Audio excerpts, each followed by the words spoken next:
Roomee boqonnaa 12 lakkoofsa 12.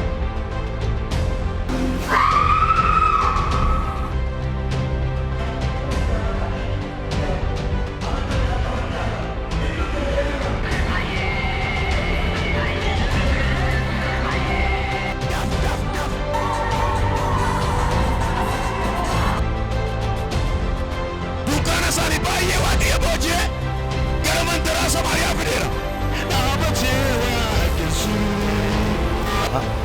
Coba, lagi bakal aku mah so gede Eropa sana itu mata dia mah, coba dia mah.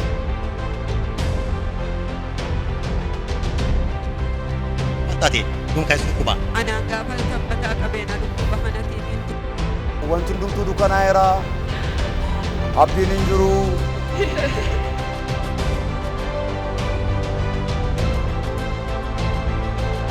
Mana isaa keessa taa'ee ooluu dadhabu, inni kaan mana isaa keessatti gaafa du'u, mana keenyatti garuu lubbuun baay'ee baqa.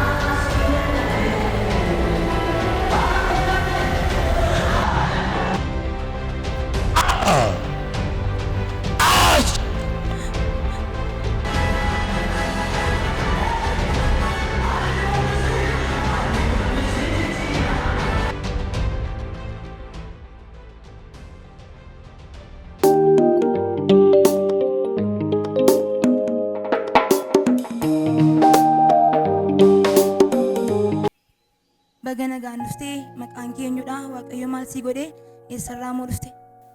Maqaan koo Daawit Jaaleen jedhama. Kanan dhufe aanaa Diggaa Ganda Dammaqsaa Iddoo jedhamtudha. Oolmaa waaqayyo naa olee dubbachuuf nas be. Waaqayyo maal sii godhee? Waaqayyo lafa kanarratti elementariidhaa kaasee nan baradhan ture. Achiin booddee kutaa 8tti waldaa kana nan dhufan ture. Kutaa 8 kaastee qormaatan qoraman ture. Tamaariin deebiin nan nagadan ture. Nan baradhaa nan nagada achii booddee haadha koo bishaan dibataa irsaasitti naa gochuudhaan mantaarii tokkoffaan bee 8-9-10-11 waaqayyo na gargaaruudhaan utuman baradhu utuman nagadu waaqayyo na gargaaree oolmaa guddaa naa olee akkan amma kana baradhu na godhe kutaa 12 gahan ture. Achii booddee kutaa 12tti waaldanyootaa wajjin wal barra turre. Waaldanyootaan wajjin wal barru waaldanyootaa amala badaa qabannaa. Achi amalli isaanii amala biraa ture. Amalli isaan qaban kun immoo suusii qabu ture. Suusii sana irrumaa jala na qabsiisu ture. Achi gara waldaa kanaa dhufan ture dura. Waldaa kanarraa citee achii booddee waldaa kana gaafa dhiisu suusii sanaan hin qabame kutaa 12 qormaata qoramna ture. Akkuma duraa akka duraan jiru achii booddee kutaa 12 intiransii gaafa fudhadhu nan kufan ture. Waan inni argeen beekne gaafa argu achii booddee suusii sana keessan badee nigidiitu sana niisee tamaarsani niisee achii booddee waaqayyo irraa sinan galagalee suusii sanaan gaafa qabamee jedhu bakka waan hin godhus waan hin hojjedhus hin beeku. Birrii waa yoo arganne birrii hammam yoo arganne sin finna. Birrii bakka birrii 4,000 birrii 3,000 yoo fuunee baane guyyaa tokkotti finna. Achii suusii bakka halkan kana yoo dhugaa bullee iddoo dhunnu bulla. Machoofna hin qaamne hin xunnaa wanti hin goone jiru suusii kamiyyuu nan godhan ture. Achii booddee suusii kanaan qabameetu hin jiru. Gaafa keessa baane illee iddoo sana ciifnee bulu jira ture. Suusii amaadhaan qabamuun jechuudhaan achii booddee gaafa haadhuma birrii kiisitti qabadhee jiru biyyuu nan fixe. Waaddanyoota keenya wajjin adda bahutti kaane amma waaddanyaan birrii tokko hin qabdu taanaa waaddanyaan keessa layyuu sin jaallatu. Waaqayyo irraa galagaleera waaddanyaan irraa galagaleera. Achii booddee nan dhiisee otuma innuu waaddanyoota afanii wajjiniin waan hojii biraa jalqabne hojii nuyi jalqabnu kun immoo inni kaan na ta'a inni kaan maal godha. Mana galee jarri keenya waldaa dhufu ture. Addanan ta'an ture isaanii mana diggaa ta'u achii booddee mana galee birrii 17,000 fuudhee sanbata irra ture. Isaa waldaa dhufanii ani mana galee birrii 17,000 fuudhee birrii sana tuwaa tokkoon arginu finnee waaddanyoota hafanii wajjin jechuudha. Birrii sana finnee gaafa birrii sana fixeedhu gara itti galagalu sana dhabee maatii bira akka itti deemu qabu. Abbaan koo wajjiniin gargar baaneerra silayyuu bakka baay'eema tokko walitti taarree abbee koo wajjin achii booddee bakka garaan kutadhee iddoo biraan deeman ture waaddanyoota gara biraa wajjiniin jireenya gara biraa jalqabne bakka jireenyuma waan hin yaadamne jechuudha. Amma danda'ame waan arganne qoonqoo keenyatti ilaalle amma lafa ciisutti geenye halkan guyyaa tokkotti birrii 4,000 birrii 3,000 finna ture.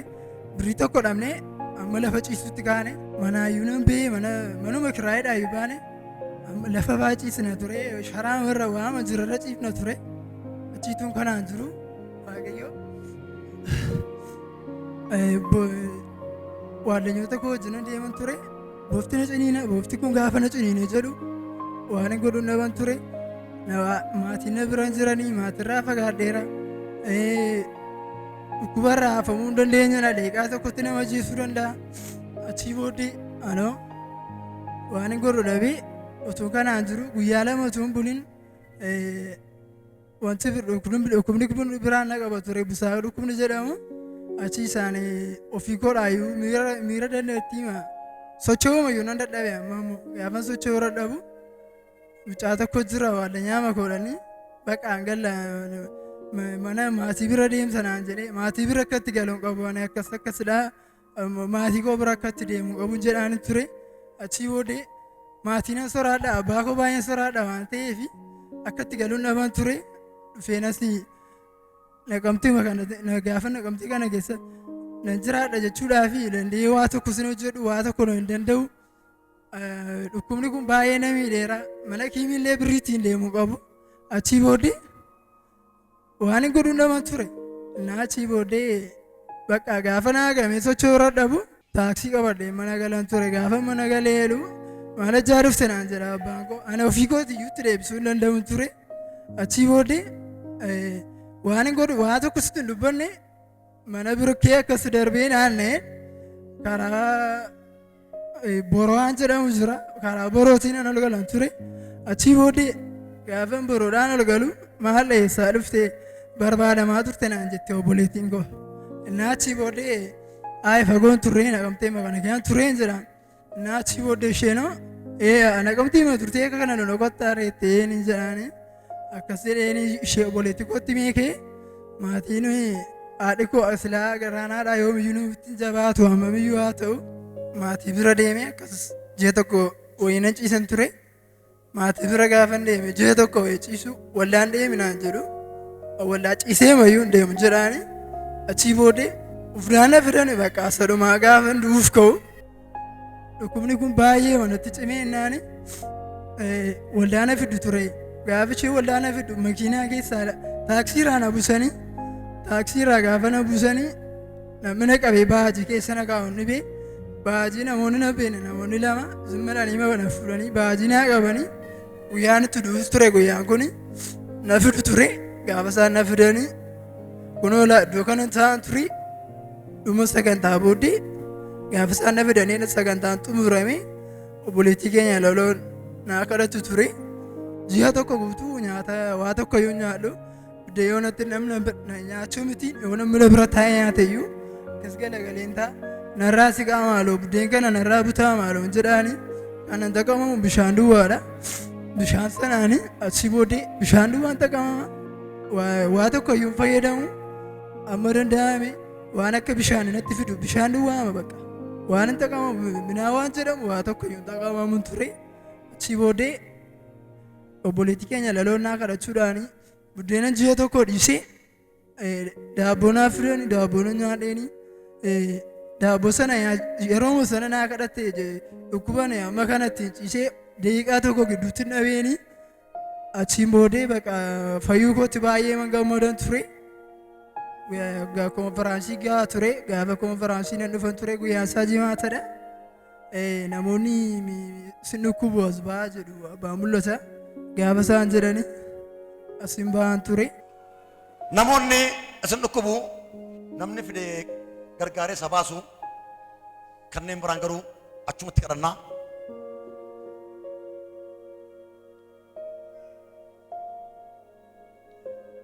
Thank you God. The name of Jesus. Amen, amen, amen, amen, amen.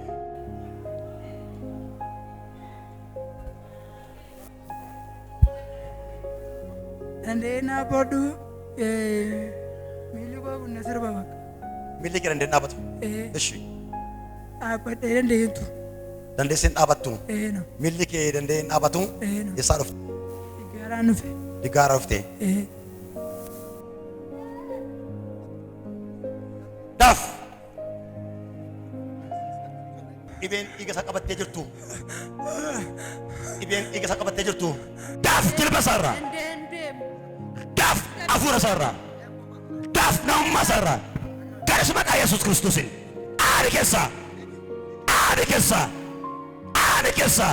Aadi keessaa maqaa Yesuus Kiristoos nama Naazreetiin. Daaf keessaa. Daaf keessaa. Daaf keessaa. Daaf keessaa. Daaf keessaa. Nyaatu maqaa Yesuusiin. Kenyaatu. Inyaatu. Doi. Caraari keessaa. Caraari keessaa. Olkee dhaabbadhu. As kottu caafii kana dhaabbadhu. Aarsaa tola bayas. Yaadaan gubaa'in kun hinduutu ati. Hinduu aan jedhiin. Hinduu. Bakka. Hinduutu ati.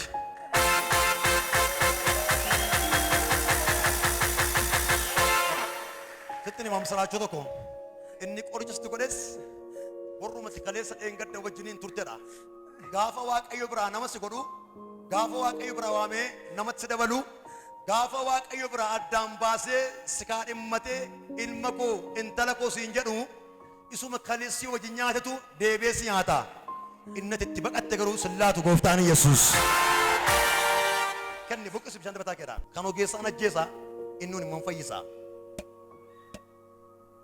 Dhugee wakkasaa fixii. Dhugaa bahee boriftaanis yaa argan gubaa'in kun hinduutu har'aa kaasee miilli kee dhaabataa.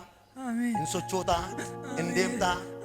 Namummaan kennituun har'aa Waaqayyo du harkaa baaseera naan jedheera.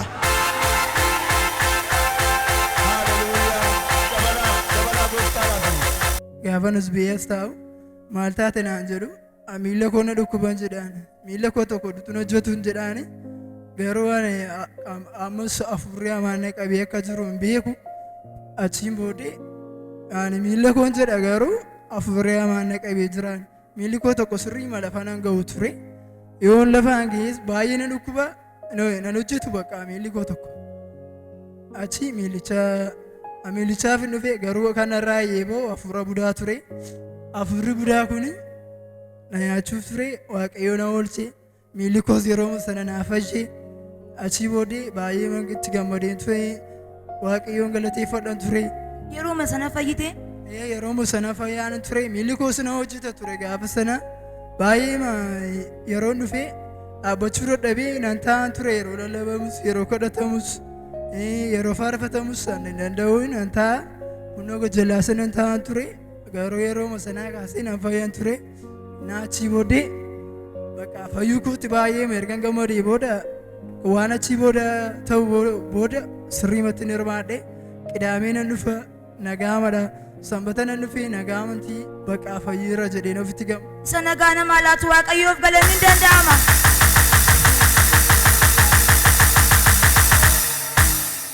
Miilli keessa yeroo masiina si hojjete miilla kee kana gaafa si dhukkubu maal fa'aa gochuu hin dandeessu turte? Miilli koo sun gaafa na dhukkubu miilla koo danda'ee cirayyuu tilayyuu lafaan hin ga'u yeroo sana garuu hundubtiyyuu na argeera sabni waldaa kana jiru gaafa sana miilla danda'ee nan hojjenne baay'ee mana dhukkuba ture miilicha fideen akkasin godhan ture nama argitan jiraachuu dandeessu namni gaafa sana hirmaattanii miilla baay'ee mana dhukkubu fuudhee baay'ee mana agarsiisan ture namatti naachii booddee keessattis bakkeettis qabeenan ilaalan ture miilli koo na hojjeta ture baay'ee gammadeetiin galee amma fayyaa guutuuf nagaa guutuu irratti hin argama uummanni waldaa kana jirtanis ta'e namni dhagaa jirtanii jechuudha. Namni kamiyyuu hiriyaa keessanitti of hin gatanaa. Inni guddaanis ta'e inni xiqqaan namni hiriyaan qaba namni jettan hiriyaa keessanitti of hin gatanaa hadara. Itti miidhamee argeeraan baay'ee miidhamee baay'een amman waan nyaadhu dhabutti namna miidhanii jireenyaa rifin jiraadhan ture otuun hiriyaan baranii baay'ee hiriyaan na miidheera. Hiriyaan duwwaana godheera. Amman jechuudha birrii taaksii kadhadhutti hin ga'e namni guyyaatti. Nagadee birrii 4,000 birrii 3,000 birrii 2,000 sinan argadha birrii 500 sinan argadha hojiin nagadaa beekamaadha nama akkasii deebi'ee birrii birrii taaksii amma birrii taaksii gara dutti dhugaa Rabbiidha agabus bulee argeera waaqayyo jalaa bee iski yoo sinii danda'am namni danda'uu namni sinii danda'am waaqayyo toof dhiyeessa hiriyaa keessan irraa amma sinii danda'ame gara waaqayyootti dhiyaachaa deema namni kamiyyuu hiriyaan qaba ani akkasidha hiriyaan koo jedhina hiriyaan keessan waan gaarii isinitti agarsiisa dura achiin booddee watti dhufu waan biraadha adaraa keessan isinitti hima amma beekudha kuniyyuu amma argedha waaqayyotti dhiyaachaa deema hiriyaarraa gara fagaachuutti deema hiriyaa gaariin qaba warri jettanis adaraa amma isinii danda'ame wal gorsaa amma isinii danda'ame warri hiriyaa as keessa teessanii hiriyaa bakkeedhaa qabdanii amma isinii danda'ame as fiduu yaalaa malee waldaa kanaa bu'uu yaalina waan inni itti miidhamee argeef hin qabaani dhugaadha baay'ee miidhame wanta baay'ees ta'eera ammi kun wanti na godhe hiriyaadha dhugaa waaqayyoodha waldaa kanas kan inni hiriyaadha amantii marraa kan na fageesse hiriyaadha wanti waaqayyoo nama dhiisu hiriyaa eeggatee amma isinii danda'ame waaqayyotti dhiyaadha hiriyaa yoomiyyuu yaa ammatti qabduttidha ammatti humna isaa wayyaan uffatu yoo uffate duwwaadha kan inni si faana deemu yoo ulaagaan guutu yoo guute duwwaadha kan inni si bukkee deemu. Waaqayyo si haa eebbisu sabni kana dhageenyu ammallee ooluu isaa waaqayyoon galateeffadha.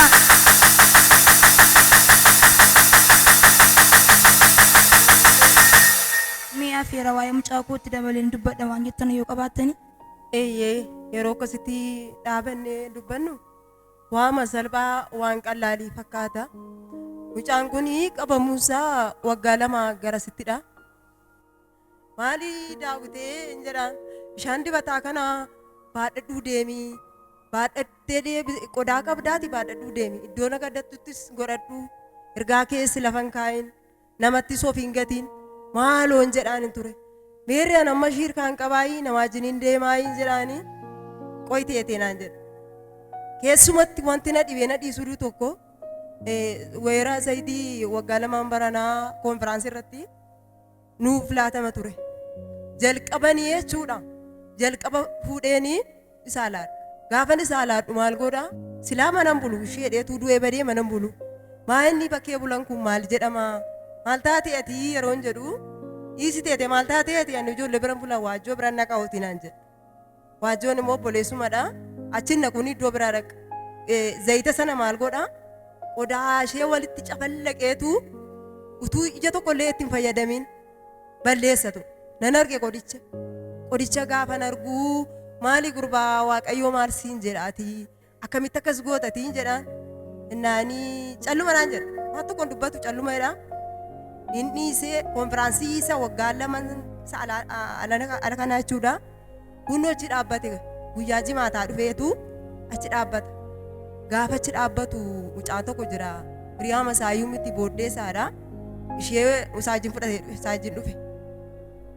Isaanoo misaa irratti ba'aniitu culluxxedhan hin sokkan nan ilaale galgala deebii irratti achitti hin jiran qidaamees nan ilaale hin jiru sanbatas hin jiru bakka ammaa kaasee waldaa faayinaatti hin deebinen kanaa kaasee ani gaa keessa kootti hin bu'a bakka maalii daawwitee laqamteen teessa'u laqamteen taa'uu baattees torbeettoon dhuftaa achi maal taa'u waldaa dhattee waldaa maal taa'u dhuftee dhufeera manoo situ na nagarre malee naan jedha hin soba hin dhumne yeroo dhufuttis immoo saayitii meeqatti dhufa saayitii 5 booddee faadhu isa sittan kubadhan inni hin beeku yeroo waldaa faayinaa nagaadhaan dhufu jechuudha guyyaa qidaamee sanbatas obboleettii wajjin gaafa dhufanii waan inni hojjetu hojii inni hojjetu ayyaana inni qabu addadha yeroo kutaa 6-7 baratu sana jechuudha.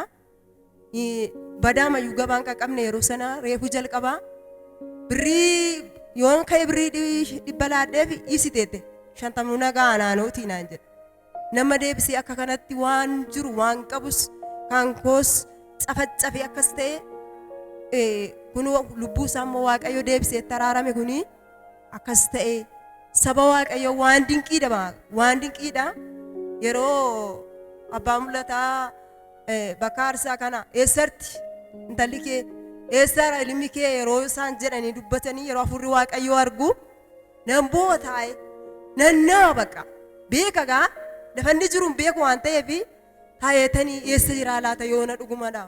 Maali yaa Waaqayyoo in argita mitiire akkamitti dhufee waldaa kana keessa gaaddisa kana jala sagalee kana dhaggeeffata maaloo hin jedhan tura Waaqayyooni. Utuman jedhu inni yoo akkas ta'e kunoo Waaqayyoo deebisee naannasee fidee miicee ol garafee gadi garafee fidee gaafa inni lubbuudhaan waan godhu dhabee riyaanis maalis isa gatee gara kootti deebi'u immoo deebi'ee waan hin godhu wallaale waan hin godhu gaafa wallaalu akkasin jedhe Waaqayyoo maali yaa Waaqayyoo kana dhaabadhee owwaalu koorran jedhe Waaqayyoo dhiisiin jedhe Waaqayyoo kana dhiisiiti amaraatteessa jiraattu yoo isin immoo nama gochuus hin dandeessa isaa fiddeen jedha Waaqayyoo anaaf godhi maaloo ani hin dandeenye dhaabadhuutiin jedha Waaqayyooni. Waaqayyoo akka keenya miti araara qaba kunoo lubbuu isaa deebisee asiin ga'e gaafanii asitti fidee jimaa qidaamee sana jechuudha du'aa qulqulluu isaa makiinaa keessaa gaafa gabbu ani qoonqichatu beelaata badduu baay'ee baasuuf qoonqootuun jedhe lakki isa lubbuuma isaa ba'uuf dha guyyaa sana akkasiin jedhaan maaloo bajaajinaa gashimeen jedhe isa tokko jennaaniti eessaa fiddete naan jedhe digaadhaan fideen jedhaan deebisii fuudhii galii maaliif fiddeedha ayi waldaattiin keessa fuudhee galaan jira mitiin jedhaan beenuu waldaan maal godha kana fuudhii galii deebisiiti jedhe lakki fuudheen galuu ayi bajaajii manaa dhaabaa maaloon jedha mucaama kana baadheen jira achi bajaaji keessa keenye gaafa asiin fidnee geenyu qabaa gashaa maalooliin jedhee ol gashanii tajaajiloonni kuni gaafa ol gashan bishaan dibataa jechuudha aalaandii kana lama ficcisiisi asitti utuma iji isaan keessa asii ol galagalaa hin jiru bakka du'aadha reeffadha bishaan dibataa inuma dhugaa ammas fixeen ammas tokko dabaladhee ammas inuma ficcisiise booddee jechuudha sagantaan edda xumurame raajilaloo fi jarmanii achitti kadhatuuf ture bakka hin galuu teete naan jedhe laggaamee arrabni isaa hin deebisu mucaa kana lubbuun itti deebi'ee hin fayyee hin gallee gaafa sana gaafa galuu jechuudha inni isuma dabarse sana yaadata amantii dhabuudhaanidha malee fayyinni isaa sila gaafa sumadha ammas itti deebi'a guyyaan isaa roobiidha asii waaqeffannaadhaa galeenani nan dawwalaaf hin ture laloon jedhennaan innoo itti deebi'ee baqqaa hin jiru baqqaa dhukkubsachaara baay'eetti deebi'een jedhaanii sodaatiin naan jedhu sodaatiin kadhachaa jirraa nuunoo waayyuun ta'u naan jedhu ture anoo ammas guyyaan isaa roobii sana gaa hin bullee kamisaa hin oolle ammas kamisicha anoo meeteete gaafan gabaadhaa gal laangeessee gaafa sagalee koo gaafa dhaga'u hin totochua obbara saatii sagalitti hin deemna jedhinaananii didee jedhe hin dudubbata gaa hin dudubbisti wantattiini naannannee bakka san akkas jedhaneetanii waanni waajjoo ati dhufteen ilaallee daawwiteen jedhaan obboleessuma isaa tokko jira lakki anoon beekum ibboo akka akkasitti cimiyaan hin beekum naan jedhe saatiin 12 dhumeera bakka jira faarmaasiin tokko qee manatti dhiyoo jira marcuma keessa taa'eetu marcumatti dhaatii fuunee deemna maleedha mucichi maali waa jira si'achi moon jiraan fuunee deemna isaanoo marcuma keessa kaa'anii marcumatti hidhanii karaatti ol baasan gaafa karaatti ol baasuuf jedhanii bokkaan hin roobe bokkaan kun itti cobeennaan immoo badduun baana fuudhaa deebi'aa utuman du'ee badee hin deemu kanaan hin deebi'anii hin galee bakka itti dabalee immoo jechuudha mucaa obboleessaa isuma xinnaa isarratti miti arfaffaa dhalatee jimaatichuma gaafa sana koonfiraansiin torbeedhaa jedhee nama rukuta ture mucaa kana gaafa namni rukutu mucaan qaatteema duutee goddeechumatti gamas dhaabatanii iyyuu malee namni itti siqee ol hin qabu jedhan egaa sababni isaa amma seerri dhufutti isa jedhamudha fakkaata achi itti deebi'anii ol fuudhanii isaanoo makiinaa reefuma isaa gashanii leeferaaritti fidanii leeferaaritti gaa fidan isaanumti kuni achuma taa'ee waajjoon dawwalee ababaayee dafii leeferaarii geemee abreeyoo nama turee bedhaniiti maali waajjira maal akkamittan fiigareen jedhaani achi isa dhiisee galaga shadheeni banaana shin jedheen ishee kanaan mucaa kanaan abiree namadhee adanii dafitu saayinsaatiniin kaa'een dafiif bishaan dibataatti neeqi dafii qaqqabadhuun jedhan ture. Olmaa waaqayyooti isaan boonsaa waaqayyoon galateeffadhaa sabni waaqayyoo. Mana babaayee hojii taasisaa hubeettaatti naati isheenis naateetti. Asittiin buusaa achitti tollitaa akkaman godhaanaan jedhu maaloo balee biran geenye ammayyuu jedhan ture. Yooni warra isaa mucaa bira duudhaa walee namni jalaan qabu bakka duuteetti ajjeesaniiru. Kaleessa warraa hooshaa ol deemnii ree waa qabbaa mul'ata. Kanuma dhaareen jedhan ture makiinaa keessa taa'ee makiinaa sana keessaa namni dhufee hin galu deemoo nama guuttatti naan jedha ture. Ejjennaanii ammas baleetti hin dawwala baleetti gaafa hin dawwalu anuu bira ga'eeraaf naan jedhu akka midhaa baleen jedheen innoo fayyaadha naan jedhu soobdeena jajjabeessiti malee mucaan hin jirtu ture mucatti akkatti waaqayyoon guddisee har'aan ga'e anaaf ajaa'ibadha. Annaaniiti isheenoo bira geessee gaafa bira ga'uu jette kunoodha.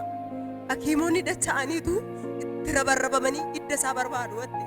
Hidda isaa barbaadanii achi ilaalanii as ilaalanii gara 10 ta'aniitu hidda isaa barbaadanii dhabuutte. Anoo qo'amee dheeraa jaras gidduma isaanii lixeenii bishaan dibataa itti naqetti. Bishaan dibataa gaafa itti naqu mucaanoo ijji isaas hin banamee hiddi isaas utuman ilaalu yaa'ee bakkeetti ba'eette mee gooftaa kana ilil jedhaa galateeffadha.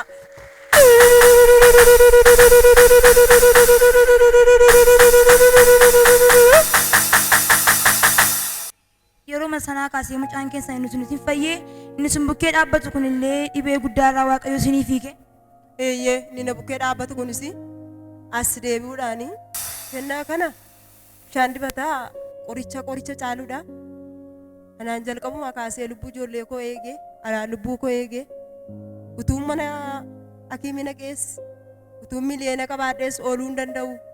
Kan na oolchu bishaan dibataa kana kan na oolchu jibba abbaa mul'ataati. Dhugaadha waaqayyoo fi ani waan kamirraayyuu ooluu hin danda'u. Kan ammoo kennaa guddaa godheen isaaniif laadhan jedha. Kennaa mana waaqayyoos qabadheen jira. Isa dursa ilillee waaqayyoon galate. Mana waaqayyoof kennaan qaba waaqayyootu na gargaaree dhala koo naa jiraachisee isaan ittiin fayyee bishaan dibataa ammoo abbaa mul'ataaf laadha jechaa jiru sabni waaqayyoo ammayyuu galata waaqayyoof hin danda'ama.